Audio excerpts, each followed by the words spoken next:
Baiklah, jadi ini dia, rumah tua di ujung gang, katanya. Kalau malam, ada suara tangisan. Siapa yang berani masuk duluan? Kau gila. Andi, ini sudah gelap sekali. Lagi pula, aku dengar banyak cerita seram tentang tempat ini.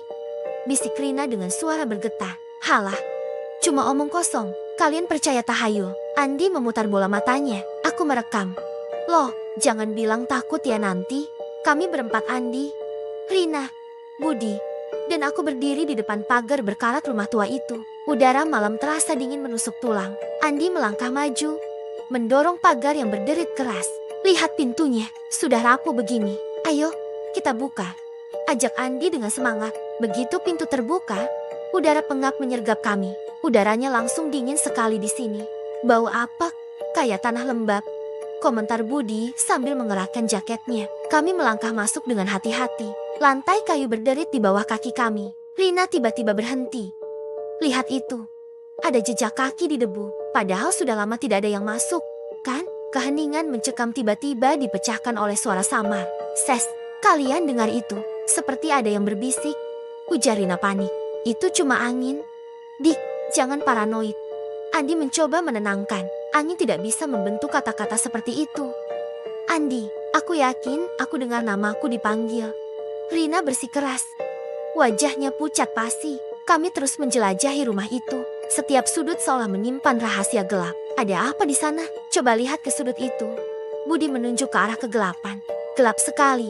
Senterku tidak sampai. Aku mencoba menerangi sudut ruangan. Tunggu. Sepertinya ada sesuatu yang bergerak di bayangan. Kalian lihat. Andi menyipitkan matanya. Tiba-tiba Budi terlonjak. Astaga, aku merasakan ada yang menyentuh pundakku. Tidak ada siapa-siapa di belakangmu. Bud, tenang. Aku mencoba menenangkan, meski jantungku sendiri berdebar kencang. Tapi rasanya nyata sekali. Dingin, seperti jari-jari yang panjang. Budi bergidik, kami semua terdiam. Merasakan atmosfer yang semakin mencekam. Lampu gantung tua di atas kami mulai bergoyang pelan. Lampu gantungnya bergoyang sendiri. Tidak ada angin di dalam sini. Rina berbisik ketakutan. Bentar, ada boneka di atas meja. Kenapa posisinya aneh sekali? Andi menunjuk ke arah sebuah boneka porselen yang duduk miring di atas meja antik. Aku mendekati boneka itu. Dan tiba-tiba merasa tidak nyaman. Mata bonekanya seperti mengikutiku. Suasana semakin tegang ketika kami mendengar suara tangisan samar dari lantai atas. Suara itu semakin jelas, seperti seseorang sedang menangis di lantai atas. Rina berbisik, wajahnya pucat pasi. Ini sudah tidak lucu lagi. Andi, kita harus keluar.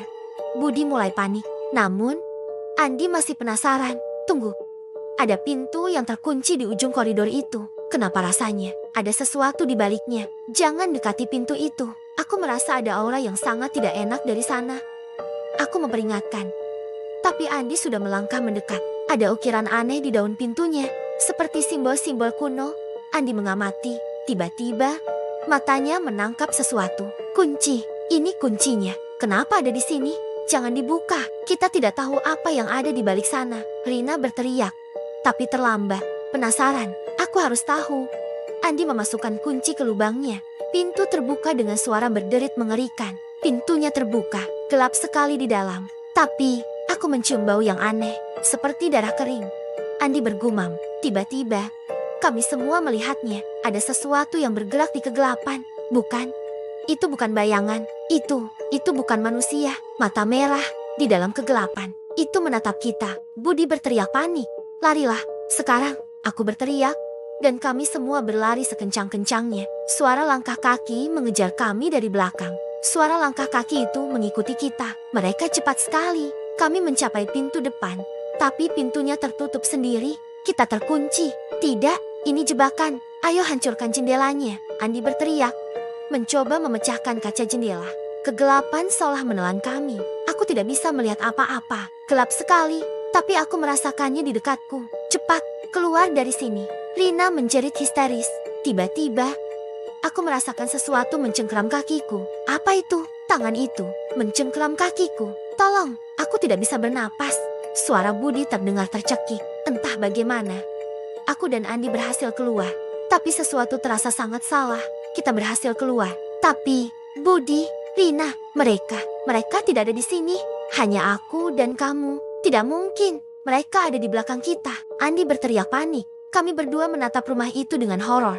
Rumah itu tidak mau melepaskan mereka. Aku bersumpah. Aku melihatnya menutup pintu. Ada sesuatu di sana.